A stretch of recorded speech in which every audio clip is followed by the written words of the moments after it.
I really like Michael Conforto today in the cleanup spot for these New York Mets, and I think he's hitting a home run. So he's my home run call of the day. Here's the 3-2. And he launches one out to right field. Back goes Joyce onto the track. He takes a look, and it's out of here. Michael Conforto well back in the Coca-Cola corner.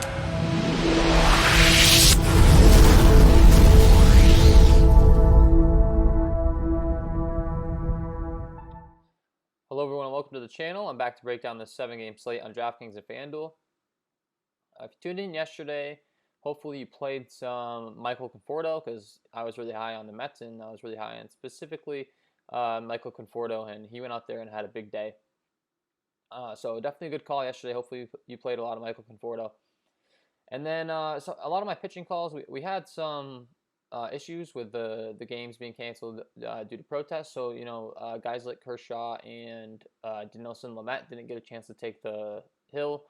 So that threw a little bit of a wrench in our plans as far as, playing those guys. So hopefully you played a lot of Jacob deGrom and that worked out well for you because some of those options we had discussed in the later games didn't end up playing in, and yeah, it couldn't provide you any fantasy points. So hopefully you played a lot of Jacob deGrom. Hopefully you played a lot of Michael Conforto.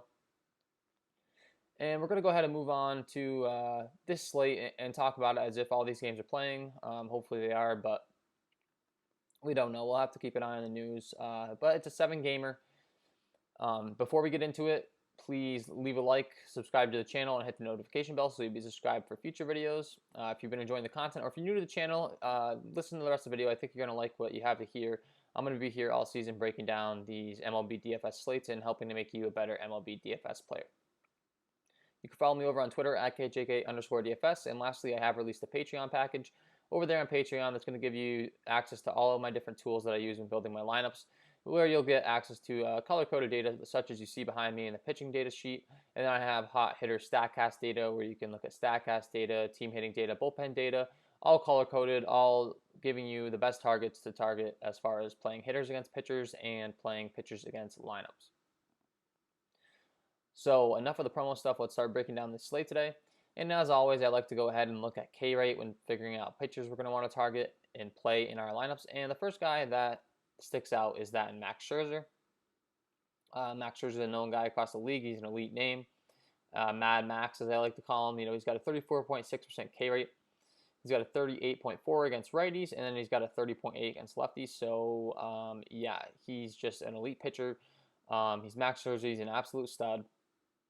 And when looking at the Philadelphia Phillies lineup that he's taken on today, you can see, they only have a 3.84 implied run total. And Scherzer comes in as a 182 favorite. So he's a favorite. He's a dominant pitcher. He comes in at 10-9 on DraftKings. And he's definitely the guy we're going to want to have the most interest in. He's top priority. Get him in your lineups at all costs. And, if we're able to find some cheaper pitching and maybe some more expensive bats that we want to fit in, maybe don't play Max. But I think I find that hard to believe. I have a feeling he's going to be a priority as we move along and talk about the rest of the slate. Second on the list to target is that in Matthew Boyd. Matthew Boyd's definitely a big tournament play, and to be honest with you, I don't know if I want to play him at all because he has a big issue with hard hit rate. He is very good in the strikeout rate, but he has a big walk issue, and the ground ball and the fly ball stuff's bad, and then he gives up a lot of hard contact. So, yeah, that's what you're getting with Matthew Boyd. He's definitely a tournament player that could go out there and give you a lot of strikeouts, but I want to make sure that you guys know, he is a very, very high risk play. Anytime he takes the mound, and he comes at an 8.4 price tag. So I look at him as more of a contrarian play, but I also know for a fact that I'm going to have interest in some of these righties on the Twins when we move into the bats category. But, Matthew Boyd, second on the list in K rate, and definitely a guy to have strikeout, or definitely a guy to have interest in because of his strikeout capabilities. And the next guy we're going to talk about is in the same game in Randy Dobneck. And Dobneck has a tremendous matchup taking on the Detroit Tigers. So that's really what makes us like him. He's only got a 16.5% K rate, but the ERA is very good. The ground ball and the fly ball stuff is very good, and he's had a good season. He looks solid out there. He doesn't give up any slugging. He just does a good job of keeping the ball on the ground. and he's got a 19.2% K rate against righties. So, that's good. I wouldn't say, it's not good, but it's good enough to get the job done against the Detroit Tigers is the point. And against lefties, he's very good. So he's just a controlled pitcher. He doesn't get himself in trouble. His K rate's a little low, but he does a good job of keeping the ball on the ground and not getting himself into tough predicaments when he's on the mound. And it's really more about the matchup. He gets to take on the Detroit Tigers, which, when looking at the Tigers' strikeout rate, I'll give you guys a little sneak peek of the team heading data that I offer over there on Patreon. We can see that the Tigers have a 28.5% K rate, and when facing right-handed pitching specifically, they have a 30% K rate. So yeah, definitely a team we'd like to target, and that's the appeal of playing Randy Dobneck today.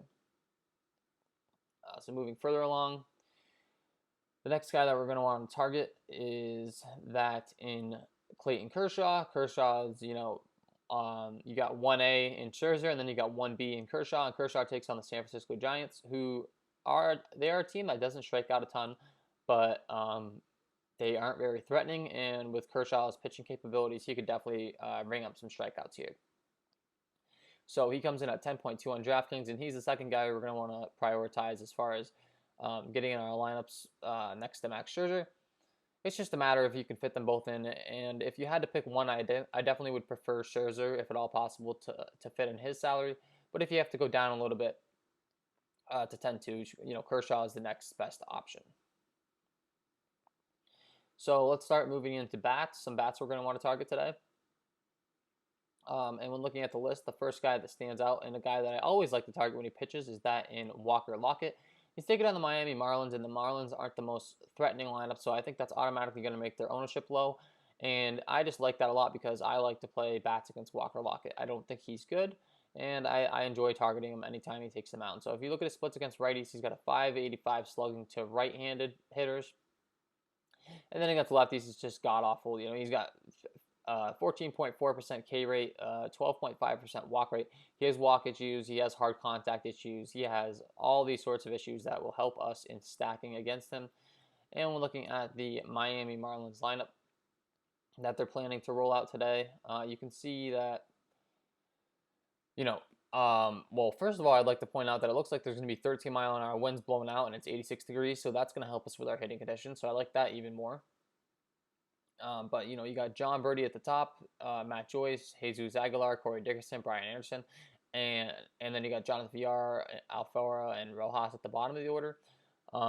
My priorities would definitely be, the 2 through 5 range. That's my favorite part of the stack. You got Matt Joyce, Jesus Aguilar, Corey Dickerson, and Brian Anderson.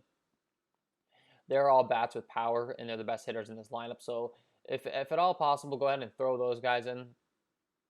And then, my other two options at the bottom of the order are probably, and they're priced up and they're in the bottom of the order, so that's a little bit ironic, but Jonathan Villar and Miguel Rojas. Rojas is really hot out of the gates, and you can definitely throw him in.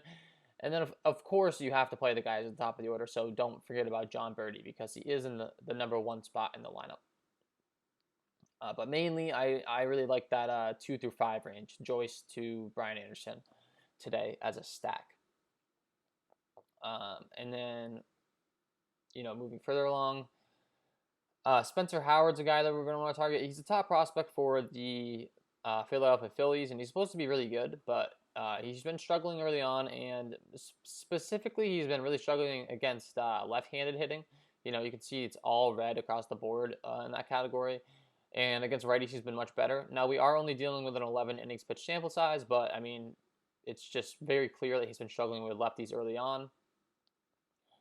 And when looking at this Washington Nationals lineup, that's going to immediately make us like Juan Soto a lot. And this game has very good hitting conditions as well. 13-mile-an-hour winds blowing out to right center, it looks like, with 87-degree temperatures. So that's great stuff. And, we're going to like Adam Eaton. We're going to like Asdrubal Cabrera, Juan Soto. Eric Thames has a ton of power. And then Trey Turner at the top of the lineup. But I really like these left-handed hitters today. So, maybe like a 2 through 4 stack in Eaton, Cabrera, and Soto. And then throwing in one more guy to finish off your stack. Looks like an appealing spot today. So you got to like those Nationals. On top of, liking Scherzer, the bats look good. And then, moving over to this other game, the Toronto Blue Jays have a 6 implied run total, and they're expected to take on Chris Mazza of the Boston Red Sox, who, I'm guessing is just going to be an opener. I'll keep an eye on the news as the day goes on and try to update you guys, any of my Patreon members in the Discord chat, and keep a look for that. But anyways, overall, the Boston Red Sox pitching this year has just been very bad, and no matter who comes in after Mazza, we're probably going to like the matchup. And when looking at Mazza's numbers specifically, you can see he's very good against right-handed hitters, but he really struggles against the left-handed hitters. So we're going to like the lefties a lot.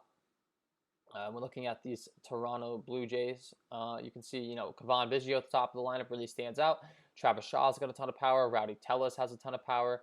You can throw in Joe Panic to fill in that second base spot or shortstop position for salary relief. And then, of course, you have to like the guys with power in general. And Randall Grichuk, Teoscar Hernandez, Vladdy Jr., and Lourdes Gurriel. And even Danny Jansen has a pop, so he'll fill in that catcher position for you, and he can fill out your stack. So a team that has a 6 implied run total for Vegas is a team that you're always going to have interest in that really stands out, and you're going to want to play some Toronto Blue Jays today. And then I'll go over 2 more stacks that I really like today. And the first one's going to be in this first game in the Oakland Athletics. They take on Jordan Lyles, who has been less than stellar this year. Lyles has been a guy we've been targeting all year. If you look at his numbers across the board, a lot of red and orange going on. Against righties, a lot of orange and yellow type of deal, and then against lefties, same type of concept. He's just below average. He's not good. He's consistently bad to both right-handed and left-handed hitters. And when looking at this Oakland A's lineup, you're just going to target the middle of the order. Guys with power. Matt Olson is the first guy you're going to want to target. He absolutely slugs right-handed pitching. You got Piscotty, Canna, Chapman, all the way up to the number 1 spot. You got to have interest in. And then Ramon Laureano is a very good hitter. And the bottom of the order in the 8 and the 9 spot is probably where I'd fade off on my interest. I would just throw those guys in as salary relief to finish my stacks. But I really like the 1 through 7 range. And my favorite options would be, Matt Olson, Mark Canna, and Matt Chapman. They're priority. They're priced up, but they're priced up for a reason. They're the power hitters, and they're the guys you're going to want to get in your stacks if at all possible. And my last stack to mention is that in the Tampa Bay Rays. The Tampa Bay Rays get to go and take on the Baltimore Orioles in Tampa. And they take on John Means, who, isn't very good across the board. He's just got a lot of orange going on. He's very good in the hard contact rate and the walk rate. But against righties, he's got a lot of orange and yellow. And then against lefties, he is pretty good against lefties outside of the fly ball and the ground ball rate. So, but it's more about the bullpen too. The Baltimore Orioles just don't have a good bullpen, and I think that factors into why these Tampa Bay Rays have a 4.99 implied team total. But when specifically looking at who they're rolling at the start, they have a lot of guys that crush left-handed pitching. So Mike Brusu, Yandy Diaz, Willie Adames, Jose Martinez, Hunter Renfroe, Margot, and then Mike Zunino. So I think I really like a 4 through 6 stack in Adames, Jose Martinez, and then Hunter Renfroe. That they're all guys that crush lefties. But then the top of the order and Diaz and Brusu are also very good, and Mike Zunino. So they're my top targets. You got Zunino in the 9 hole. I like that 4 through 6 range, and I like the 1 and 2 hitters. And then you can throw in a lefty to be contrarian and finish out your stack in Brandon Lowe, but he's very expensive. So, I don't really know if you want to go there, considering he's taking on a lefty for the majority of the game, most likely. Unless they knock out Means real early. But you got to have interest in them. And then I'll mention some one-offs in this Minnesota Twins Detroit Tigers game. Taking on the lefty and Boyd, I had mentioned his hard contact issues, so I really like Nelson Cruz, Miguel Sano in the middle of that order. And that will wrap up my breakdown for today. As always, I have to go ahead and give you guys my home run call of the day. I nailed it last night, which brings us up to a 6-for-11 record in the home run call of the day. So we're back over 500. Conforto going deep for us, and when looking at who I really like today and who I think is going to hit a home run, well, first of all, we'll just break down the slate and what I've gone over so far, and then I'll give you guys my home run call of the day. So I've got to like Kershaw as a pitcher in this Dodgers-Giants game. You got to like these Oakland A bats, the middle of the order against Jordan Lyles. You got to like Max Scherzer a lot, taking on this Philadelphia Phillies teams. He's just Max Scherzer. He's great. You got to like these Toronto Blue Jays bats against this Red Sox bullpen and Red Sox team overall, just Mazza, and then the bullpen's coming in behind him.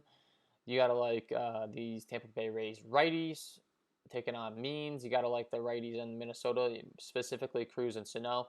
And then lastly, I really do like the Miami Marlins stack against Walker Locket. And I'm going to go ahead and pick up Miami Marlin bat to hit a home run today. I think it's going to be contrarian. No one ever likes to play the Marlins. And we're going to go ahead and revisit some of the stuff I went over earlier. And when we look at Walker Locket splits, as I had said earlier, righties he's pretty bad. And then against lefties he's very, very bad. So that's going to make me like some of these lefties in this Miami Marlins lineup. And my home run call of the day today is going to be that and Matt Joyce. Matt Joyce, not an elite name. Some people, the casual baseball fan, may not even know who Matt Joyce is, but he's got a ton of power against right-handed pitching, and I think Matt Joyce is going to hit a home run today. He's got 13-mile-an-hour winds blowing out to right in his favor. He's got Walker Locket on the mound, and I like Matt Joyce. He's only 3.6 at DraftKings, and I think he's hitting a home run, so get him in your lineup today. Matt Joyce is my home run call of the day, and that is what I will sign off with. Leave a like, subscribe to the channel, and hit the notification bell if you enjoyed the content. I'll be here all season long breaking down these MLB slates to help you become a better MLB DFS player. Go ahead and check out my Patreon packages. The link will be in the description. Got some great tools over there that I think will help you build your lineups as well. And follow me over on Twitter at KJK_DFS, where I'll be tweeting out updates whenever possible. Thank you guys for tuning in. Leave a like, subscribe to the channel, and I will see you tomorrow. Good luck tonight, and have a good one.